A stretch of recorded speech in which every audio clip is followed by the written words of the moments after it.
Hello，歡迎嚟到高執識，我係陳小瑜。今期分享新加坡拿拉嘅食譜，呢度叫白米粉拿拉。拿拉係我哋呢度嘅叫法，廣東話叫做蜆，國內就叫蛤蜊，都有人叫做花甲。加鹽同埋水浸佢半粒鐘，逼佢吐啲沙出嚟。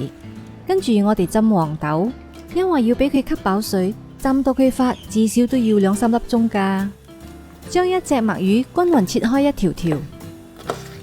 我準備咗8隻老虎蝦，你亦都可以用其他蝦。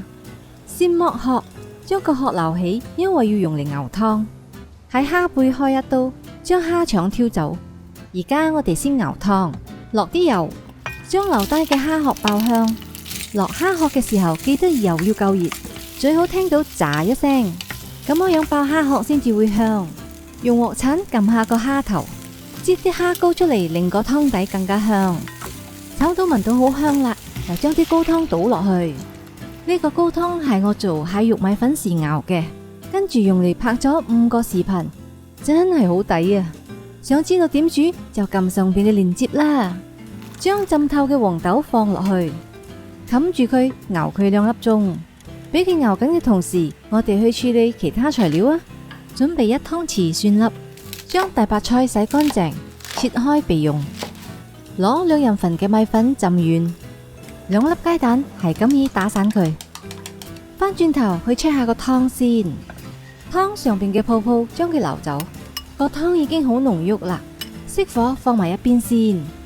拿拉浸咗一輪，佢就已經吐咗沙啦。有一啲冇開口嘅，就可能已經壞咗噶啦。有嘅話最好唔好用。而家就可以開始煮啦。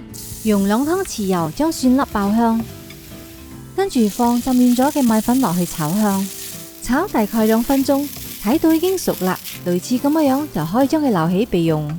放2湯匙油，將打好咗嘅蛋放落去煎香，煎到7成熟，就將啲高湯放落去一齊煮。等湯滾咗之後，就可以放白菜、蝦、墨魚同埋拿拉都放落去。調味料方面就淨係放1湯匙魚露，適量嘅鹽同埋糖。中意嘅話，你都可以落少少胡椒粉嘅。因為高湯好鮮甜，已經好夠味，所以調味就好簡單。最後將頭先炒香嘅米粉放落去。你平時唔係臨尾加老抽上色嘅咩？哇，有進步喎！但呢個食譜叫得白米粉，所以全程冇落過豉油噶。冚蓋，用大火煮3分鐘就夠啦。海鮮唔好煮得太耐，如果唔係就會鹹晒噶啦。用3分鐘嘅時間，俾米粉吸飽高湯嘅味道。熄火，再放啲紹興酒落去，成個就有晒食欲啦。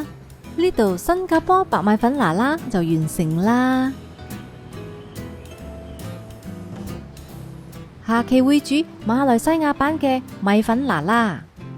如果想知道有咩分別，subscribe 我高執識，我哋下期再見，拜拜。